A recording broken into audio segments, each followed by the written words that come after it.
todos os anos, eu nunca me preocupei com campanha da fraternidade. Eu vi e estou vendo, como você também, toda essa discussão. Eu sou padre esse ano há 25 anos. Há 25 anos, como padre, eu faço parte da campanha da fraternidade. São os 3 exercícios da quaresma: oração, penitência e caridade. Caridade, aqui se encaixa, nesse terceiro tópico, um aspecto da caridade que a campanha da fraternidade propõe.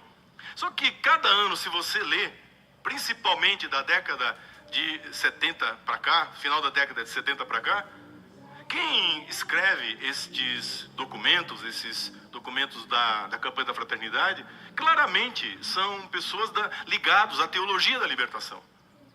E o que a teologia da libertação prega? Ou seja, não é a igreja, não é a teologia da igreja, é uma teologia, um tipo de teologia que prevaleceu no Brasil e que quis se impor como a única leitura espiritual, a única leitura bíblica, a única leitura possível teológica, e não é. O que a teologia da libertação diz? Exatamente isso, que o nosso problema é estrutural, que se nós vencermos as estruturas, se nós conseguirmos transformar as estruturas políticas, econômicas, sociais e religiosas, aí o mundo será o paraíso. Aí nós teremos o reino de Deus aqui na terra. E isso é falso. Isso é mentira. E não sou eu que digo que é falso. Não sou eu que digo que é mentira. Primeiro é o evangelho que você acabou de ouvir. Segundo, o documento da Congregação para a Doutrina da Fé, Libertate Nuncius.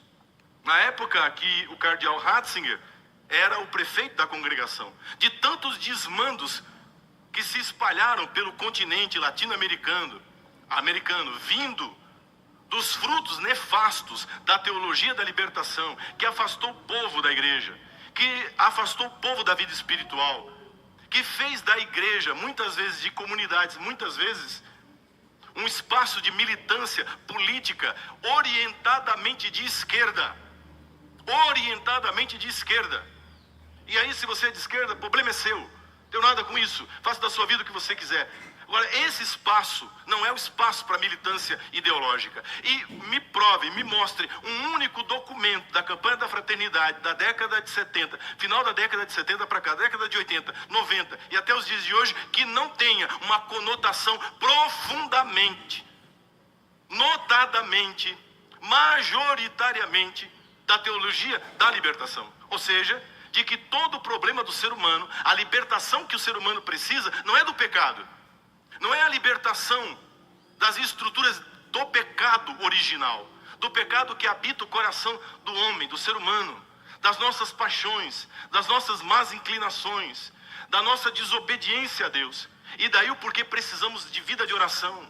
Precisamos de vida de oração na presença de Deus, para que o Senhor tenha misericórdia de nós e transforme o nosso coração. É o que mais vale, é a coisa mais importante dos exercícios quaresmais. É o que Bernadette faz quando ela não entende o que está acontecendo. Ela reza, ela se põe em oração. Essa é a primeira atitude do cristão diante de um mundo com estruturas que são contrárias à vontade de Deus. Claro que, por óbvio, que politicamente, economicamente, os pobres sofrem. Há discriminação racial no nosso país? Há.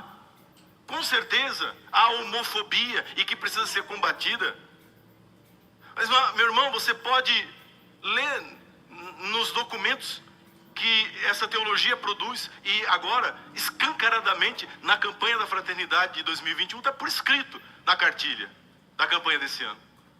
Que o que eles acham, o que eles pensam é assim: não quero que tenha homofobia, não quero que tenha mulher apanhando, não queremos. Então o que a gente tem que fazer? A gente tem que atacar a estrutura patriarcal.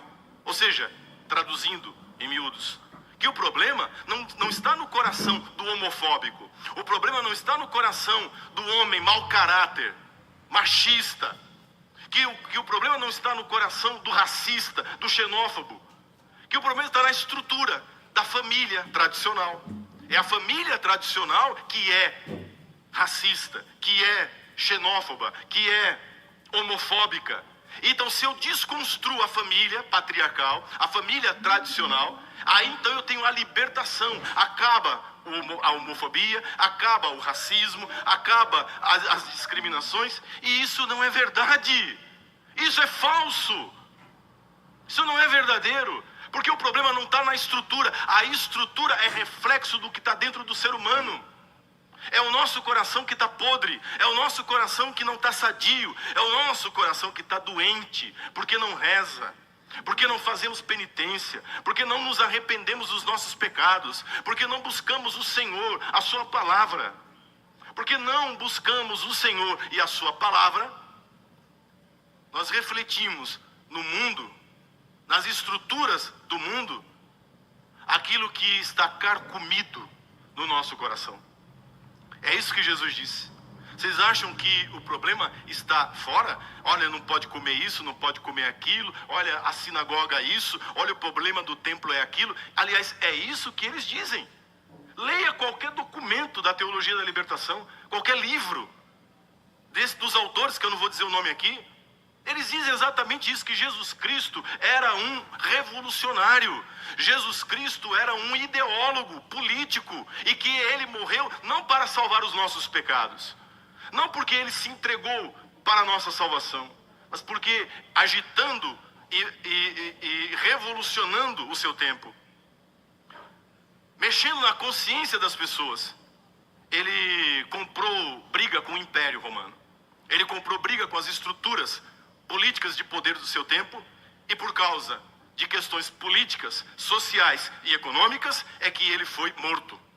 E portanto, se nós queremos estar no segmento de Cristo, nós temos que repetir o que Cristo fez, ou seja, entrar em conflito político, social e econômico. Quem ensinou isso? Foi Jesus de Nazaré?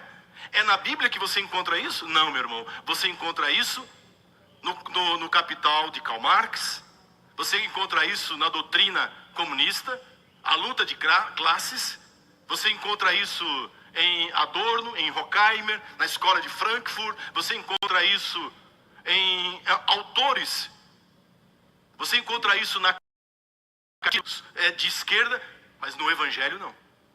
Esse não é o Cristo a quem eu amo, esse não é o Cristo a quem eu sirvo, esse não é o Cristo que libertou a minha vida.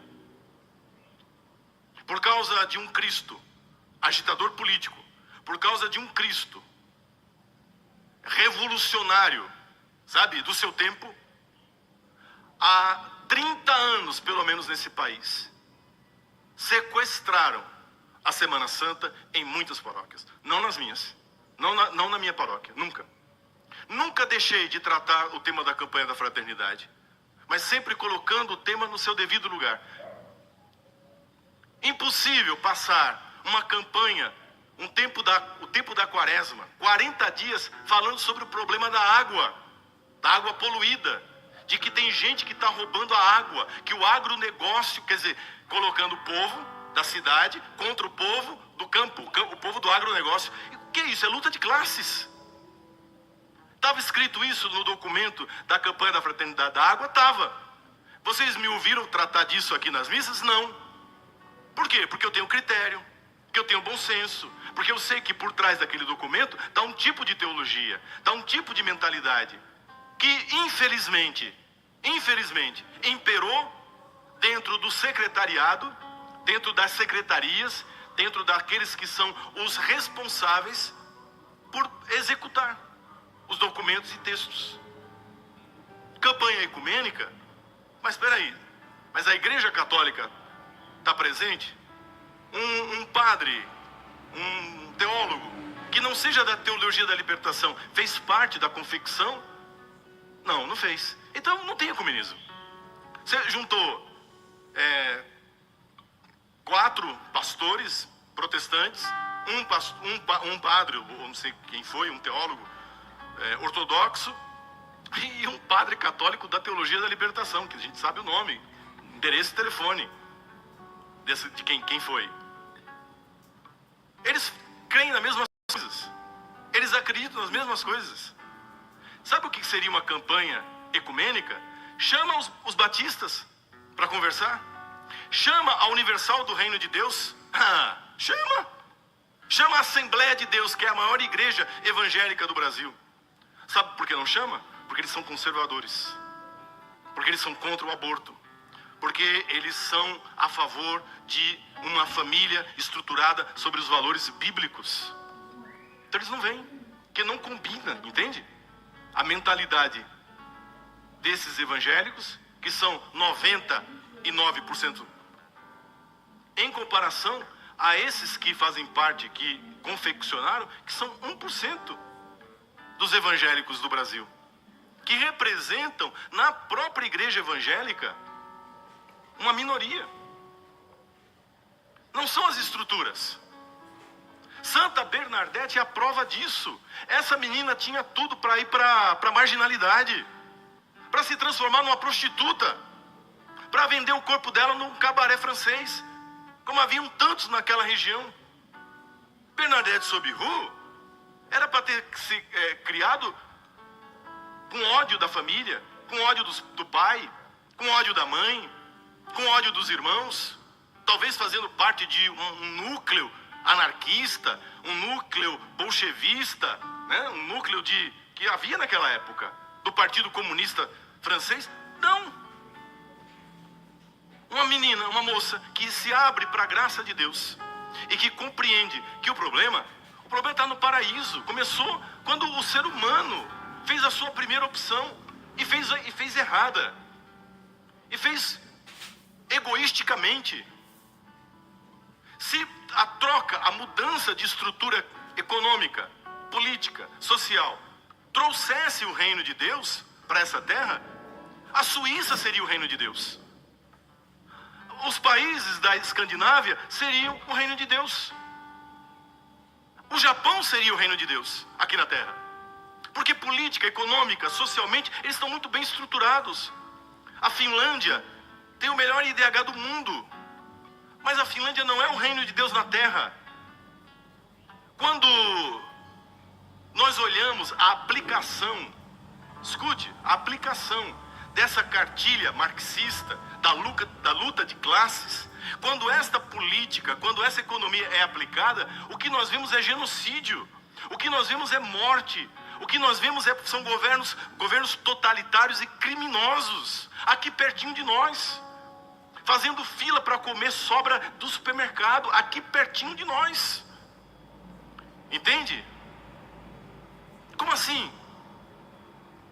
E Bernadette, entendendo isso, compreendendo isso, se ajoelha diante do sobrenatural e entrega a vida inteira a Deus, pelas mãos de Nossa Senhora. Vocês acham que essa mensagem não é para os dias de hoje?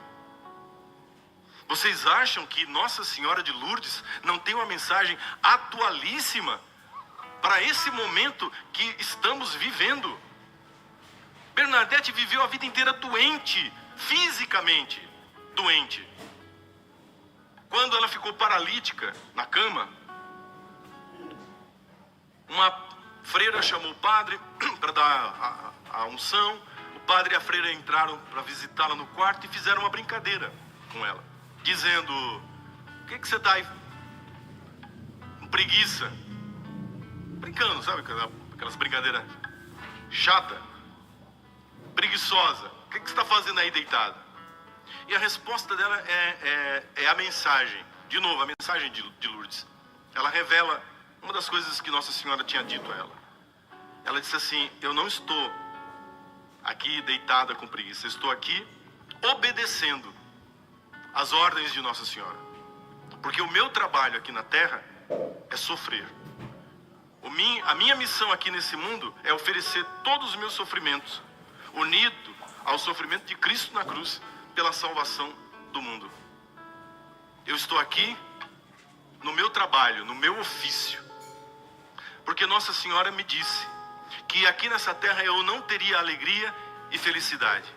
A minha alegria e a minha felicidade seria no céu. A minha alegria e a minha felicidade seriam no céu.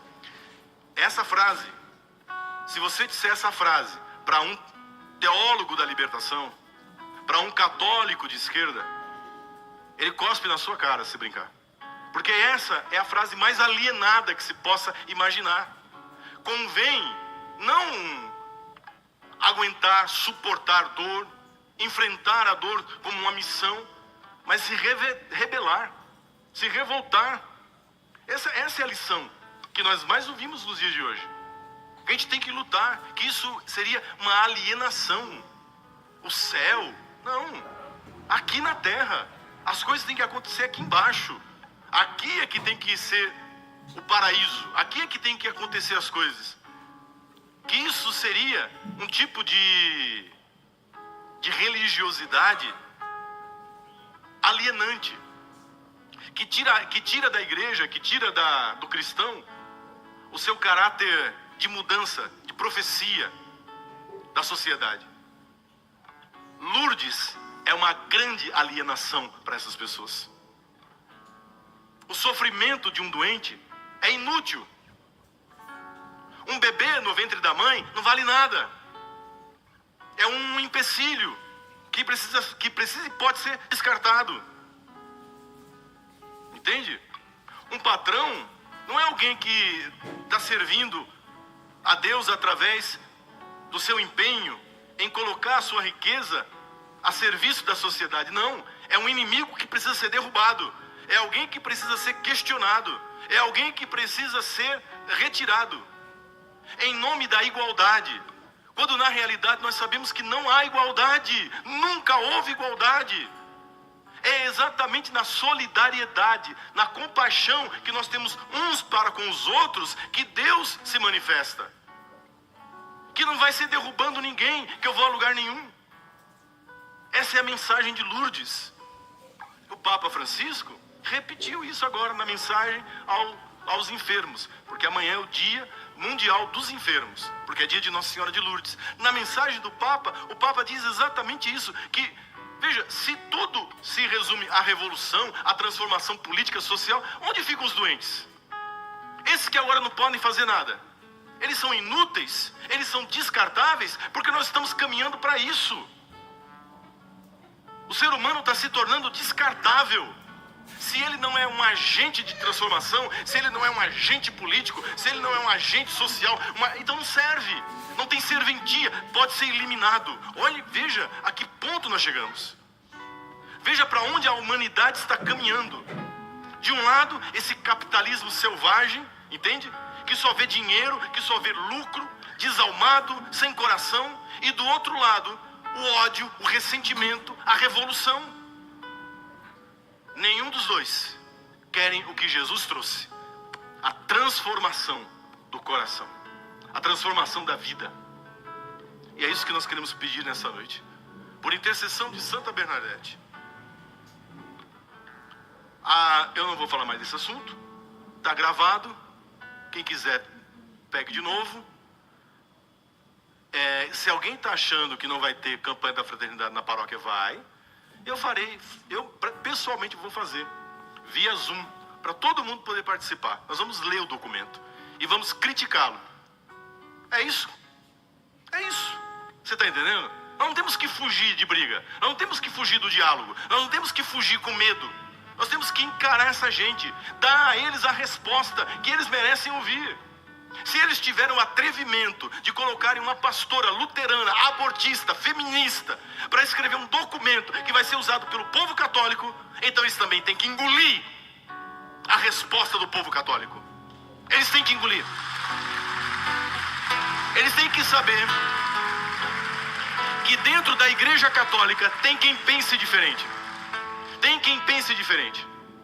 Que dentro da Igreja Católica existem pessoas também que tem tarimba, que tem traquejo filosófico e teológico, para poder discutir a nível com eles, de igual para igual. Nós não temos que ter medo. Os tempos são muito estranhos, mas olhe o exemplo que nós temos. Essa moça é um exemplo. A coragem dela nos anima. A sinceridade de coração dessa moça, dessa freirinha, é um exemplo para nós. Quanto que ela sofreu, quanto que ela foi humilhada.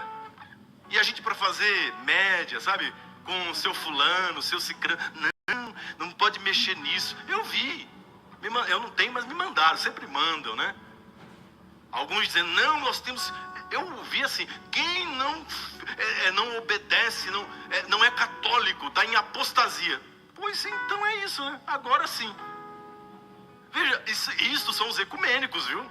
Esses são os da tolerância. Esses são os que dizem Jesus é amor. Esses são os que dizem, olha, não julgueis. São esses que chamam você de apóstata, que chamam você de anticatólico. Estão dizendo que você nem católico é. Estão dizendo que você desobedece o bispo, desobedece o papa. São os da tolerância, são eles. Que nunca deram valor às estruturas da igreja. Que nunca deram valor à autoridade de bispo. Que nunca deram valor ao poder e autoridade petrina do Santo Padre o Papa. Eles vêm ditar para nós, católicos, o que é ser católico.